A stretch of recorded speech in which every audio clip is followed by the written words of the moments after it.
Good morning, student. Now we start from the rules for drawing a ray diagram of a concave or corner sphere. इससे पहले भी मैं बता चुका हूँ, मगर मुझे ये पता है कि ये topic point of board examination बहुत ही इम्पोर्टेंट है। तो इसके लिए आपको हर एक चीज़ समझनी है और अंडरस्टैंड करनी है कि ये चीज़ होती कैसे है।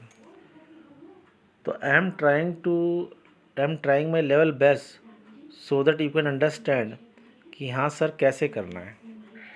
तो यहाँ बेटे ये देखना ध्यान से, according to new Cartesian science convention कि हम रूल कैसे बनाते हैं। आपके सामने ग्रीन पेन से बना रखा है एक स्फेरिकल मिरर, और स्फेरिकल मिरर के सेंटर से यानी कि सेंटर से ये लाइन पास कर रखी जिसे हम कहते हैं प्रिंसिपल एक्सिस।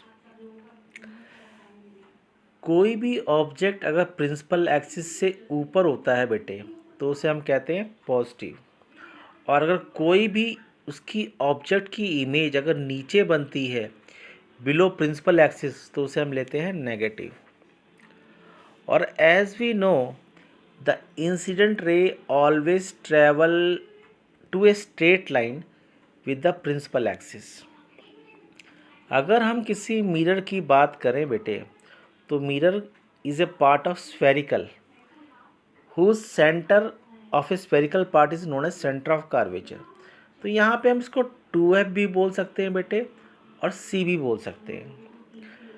और जो सेंटर ऑफ कर्वेचर का हाफ होता है उसे हम कहते हैं फोकल लेंथ, जो आपको मेंशन कर रखा है यहाँ पे। तो आपने ये रूल्स देखने हैं according to new Cartesians. Whenever we are measuring in distance of object तो हमेशा हम इस एक्सिस से इधर मेजर करते हैं। तो आप देख रहे हो कि इंसिडेंट रे लेफ़्ट से राइट जा रही है और हम मेजरमेंट यहाँ से यहाँ कर रहे हैं, तो both are opposite. It means distance of object will be negative, distance of image on the same side is also a negative. यहाँ पे रेड पेन से आपको लिख के मेंशन कर रखा है और यहाँ पे भी मेंशन कर रखा है, दोनों चीज़।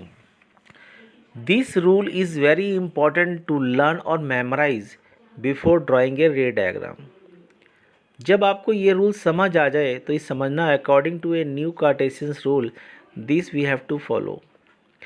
अगर कोई image back side the mirror बनती है बेटे तो उसे हमेशा हम पॉजिटिव लेते हैं और that image is called virtual and erect. Follow करते हैं। नेक्स्ट हम आगे पढ़ते हैं a rule for spherical mirror किसके।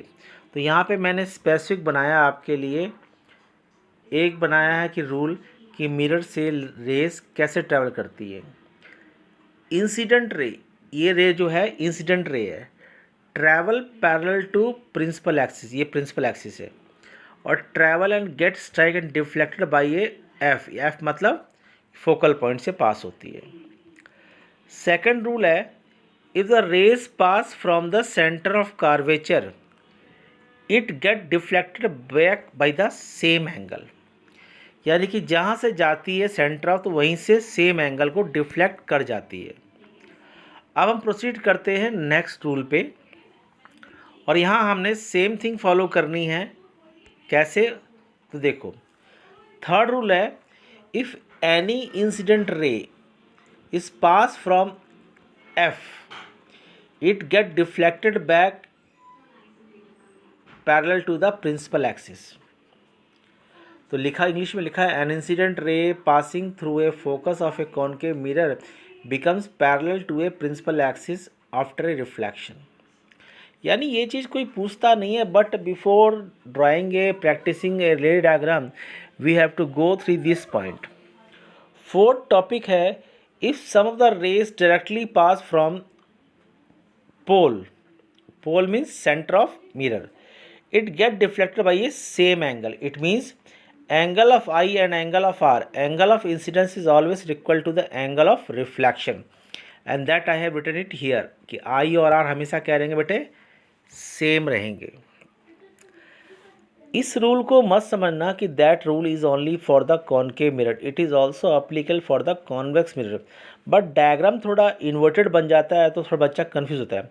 कि अभी हमेशा याद रखना कि अगर कोई लाइन पैरेलल होके एफ से गुजर रही है, सी से गुजरने वाली सी पे ही रिफ्लेक्ट करेगी। इन पॉइंटों को नोट करना है। तो आगे कराने से पहले मैंने आपको 2-3 डायग्राम सिखाता हूँ कि कैसे बनाना है। तो यहाँ कराने से पहले बेटे आपने 2-3 बातें बड़ी प्यार से सीखनी है। क्या सीखनी है कि before drawing any diagram you have to memorize the when the object is placed and where the image is formed। कहते हैं रे डायग्राम बना लो, इमेज बना लो, ऑब्जेक्ट बना लो, इसकी कोई वैल्यू नहीं है, इसकी कोई वैल्यू नहीं है।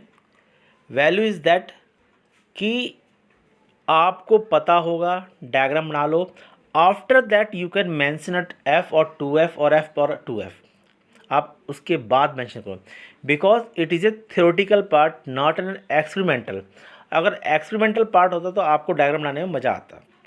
तो यहाँ पे लिखा है when object is place between p and f। तो अगर मैंने लिखा है यहाँ पे p एंड f, तो यहाँ पे नोट करो बेटे, आपको पॉइंट दिखा रहा हूँ मैं आपको। ये p और f यानी यहाँ पे ऑप्टिकल सेंटर है O, यानी कि O पोल है, और ये F के बीच में रखी ऑब्जेक्ट। तो ऑब्जेक्ट से लाइन पैरेलल होके कहाँ गई, F से पास होगी बेटे, और दूसरी लाइन C से पास होकर डायरेक्टली चलेगी पैरेलल। इमेज कहाँ बन रही है, पीछे बेटे, which is image is highly magnified and large with respect to object. अब ये पीछे बनी है, डिस्टेंस हम यहाँ से मेज़र करेंगे। तो जब मेज़र करेंगे तो मतलब क्या, along with the parallel axis. तो v will be always comes to be a positive, और यहाँ मैंने आपको मेंशन कर रखा है, इसलिए डोंट गेट पैनिक। तो these rules are compulsory for to draw a ray diagram so that you can memorise it.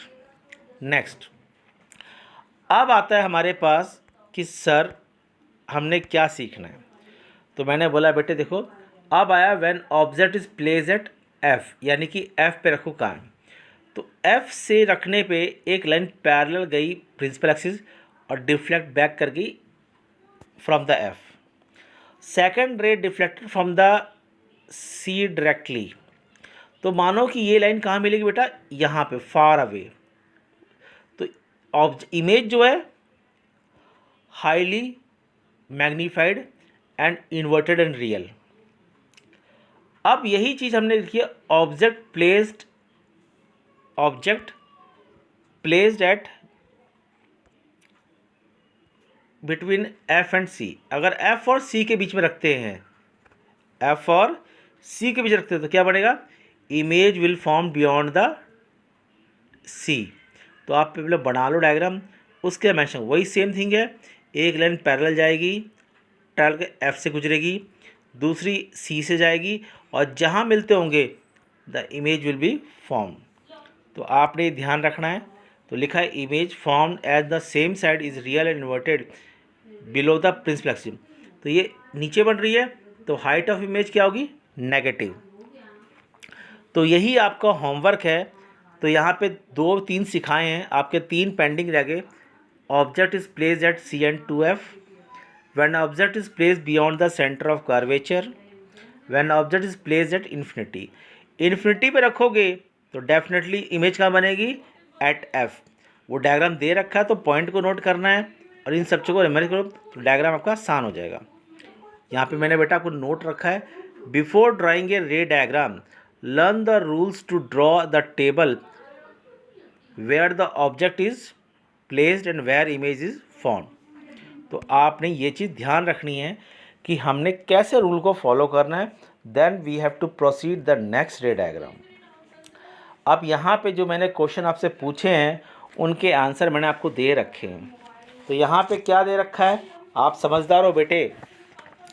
यहाँ पे दे रखा है when object is beyond the centre of curvature. Simple सी बात है, उल्टी बात कर दी। जब beyond the centre of curvature, जब मैं इसको यहाँ रखूँगा, जब मैं इसको यहाँ रखूँगा, इधर रखूँगा, तो डेफिनेटली है इमेज क्या बनेगी, बिटवीन f एंड। तो वही चीज़ यहाँ रखा तो लाइन पैरेलल गई ऊपर, टकरा कहाँ से, एफ से, और दूसरी लाइन सी से गुजरेगी। ओके बेटा, तो आपने मेंशन करना है कि देखो लाइन ग्रीन पेन से दिखा रखा है, पैरेलल गई, एफ से गुजरी, दूसरी लाइन सी से गुजर के deflected back by same angle, यहाँ से भी वापस चली गई और यहाँ इमेज बन गई। अगर ऑब्जेक्ट को एफ और सी के पीछे रखते तो इमेज का बनती बियॉन्ड टू सी। अब तुमने इमेज ऑब्जेक्ट को बियॉन्ड टू सी रखा तो इमेज का बनेगी एफ और सी के बीच में। तो यहाँ पे इनके लिख रखे करेक्टरिस्टिक पॉइंट, और आपको ये चीज़ याद रखनी की करेक्टरिस्टिक मतलब होता है कि रियल है, इन्वर्टेड है, वर्चुअल है, इरेक्ट है, डिमिनाइज्ड है, मैग्नीफाइड है। That you come from the theoretical knowledge when you go through the table and learn minutely. Next दे रखा है बेटा आपको कि when object is place at infinity, infinity मतलब सी से बहुत दूर, ये रख दिया मैंने, तो पैरेलल लाइन गई, ग्रीन पेन से दिखा रखा है, और आके लाइन कहाँ आई, एफ के पास, ऐसी नीचे से गई और एफ के पास टकरा गई। तो दोनों ही केस में कहाँ बन रहे हैं, at F. Whenever the object is placed at F, image is formed at infinity. When the image object is placed at infinity, the object is formed at f. Here the characteristic point is given. Go through that and learn. And after memorizing that, practice yourself. First of all, draw the ray diagram, place the object image. After that, try to name the f and c. Next आपको दे रखा है कि practice कि कैसे करना है। When rays are not parallel to principal axis, जब rays parallel नहीं होती तो हम कहते हैं टकराती है। ये रेज आ रही है बेटे, यहाँ से आप देख रहे हो, यहाँ से आ रही है रेज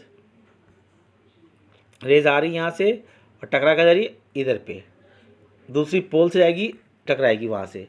तो जहाँ से टकरा रही हैं तो वहाँ पे इमेज बनता है। तो हम बोलते हैं इमेज का बन रहा है एफ पे, real inverted diminished formed in the focal plane, यानी एफ पे बन रही है। यानी इन्फिनिटी से आने वाली पैरेलल रेस अगर आती है जो पैरेलल नहीं है प्रिंसिपल, वो हमेशा एफ पे बनाती है। यहाँ पे यूज़ दे रखे हैं मैंने, कॉनकेव मिरर के यूज़ दे रखे हैं। Concave mirror is used as shaving mirror. जब कोई इंसान सेविंग करता तो उसमें ना चेहरा एनलार्ज, मैग्नीफाइड, बड़ा नज़र आता है। Due to that the shaving is easier for the barber. Next है रिफ्लेक्टर इन द कार और ऑटोमोबाइल हेडलाइटिंग टॉर्च। टॉर्च में जो लगा होता है ना रिफ्लेक्शन, वो होता है कॉनकेव, क्योंकि ये कन्वर्जिंग होती है जिससे पैरेलल बीम की लाइट निकलती है और हम we are able to see the distance object placed in front of us. तो यहाँ पे ये चीज़ मेंशन कर रखी है कि कहाँ पे ये मिरर का दे रखा है, यहाँ पे टॉर्च उसका दे रखा है। तो इन पॉइंटों को आपने देखना है कि हम कहाँ ऐसा करते हैं। और सेकंड देखा डेंटिस्ट भी इस्तेमाल करते हैं जिससे कि मुंह का उनको आकार बड़ा दिखे और दांत में होने वाली बीमारियों का पता कर सके कैसा। और ऐसे ही हम इसका करते हैं इन्हें सोलर कुकर कि सोलर कुकर में जितना ज़्यादा सरफेस मिलेगा वो कन्वर्जिंग रे को रिसीव करके रेस को कन्वर्ज कर देगा और जो बॉक्स है वो टोटली हीट अप हो जाएगा। और इससे आपको पता लगेगा, पेपर में आता है right any 2 uses of concave mirror, तो आसानी से आप उसको फॉलो कर सकते हो। ऐसे ही रूल आपका क्या है कॉन्वेक्स का। I have given you PDF file along with the lecture. बस ये सोचना बेटा कि कॉनकेव और कॉन्वेक्स में सिर्फ और सिर्फ अंतर होता है रिफ्लेक्टिंग सरफेस का, आउटवर्ड और इनवर्ड। बाकी the rules are same. What do you mean by the rays travel parallel to the principal axis, get reflected back and pass from the F. Whenever the rays pass from C, it deflected back by the same path. तो आपको ये ध्यान रखना है। तो rule same है, बस diagram थोड़ा उल्टा है। आपके लिए देसी लैंग्वेज में, सर जी पहले हमने C उल्टा बनाया था कॉनकेव के लिए, अब हम C सीधा बना रहे हैं कॉन्वेक्स के लिए। तो कॉन्वेक्स के डायग्राम बेटे 1-2 हैं। तो rules are the mandatory, you have to follow that and go through the topic. तो आपको रे डायग्राम देखे बेटे, आपने इस रे डायग्राम को बड़े ध्यान से समझना है। Before drawing the ray diagram you have to go through each and every rule कि कैसे मैंने डायग्राम बनाना है, कैसे करना है। बच्चों मेरी बात लास्ट ध्यान से सुनो। आपने रे डायग्राम बनाते समय कभी भी F और 2F को या पोल को मेंशन नहीं करना। After drawing the diagram you have place the object and image is found. तो टेबल को याद करो कि अगर C पे इमेज ऑब्जेक्ट है तो C पे ही इमेज बनानी है। उसको बनाकर रे डायग्राम कंप्लीट कर दो। आफ्टर दैट मेंशन और लेबल इट FC, ओके। और sometime you get confuse, centre of curvature is equal to 2F। अगर आप 2F लिखते हो तो सेंटर ऑफ कर्वेचर को रिप्रेजेंट करता है, तो उसमें कोई गलती नहीं है, कोई गलत बात नहीं है। और यहाँ पे मैंने आपको PDF फाइल भेज रखी है। तो बेटे I hope you practice at home thoroughly and do a hard work, because this is a very important as a point of board examination.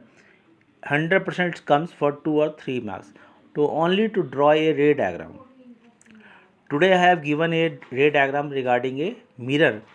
On the next lecture I will give you a ray diagram regarding a convex lens. और यहाँ पे last में आपको mention कर रखा है बेटे use of convex mirror. और कॉन्वेक्स मिरर का इस्तेमाल होता है हमें कोई भी गाड़ी में जो फ्रंट शीशा लगा होता है जिससे हम बैक व्यू देखते हैं, it provide a larger surface area because convex mirror have ability to form a diminished image. यानी कॉन्वेक्स मिरर में देखोगे तो छोटी इमेज बनती है। It has ability to cover a large surface area by forming a short image. Okay बेटा, आपके घर में एक बावल यानी स्टील की कटोरी होगी जिसमें आपको मम्मी सब्जी देती होगी भर के। जिसमें मम्मी सब्जी भर के देती है ना, उसमें अपना चेहरा देखना। चेहरा छोटा नज़र आएगा, मगर जब उसी कटोरी को उल्टा करके देखोगे तो चेहरा बड़ा नज़र आएगा। जब कटोरी को आपने उल्टा कर दिया, when you have inverted the bowl it act as concave. When you straight away the bowl, आपने सीधा कर दिया, that act as convex. Convex में हमेशा इमेज छोटा दिखता है और यही इसकी डिसएडवांटेज है कि convex mirror do not give a right information कि how a car is distance away from a front car.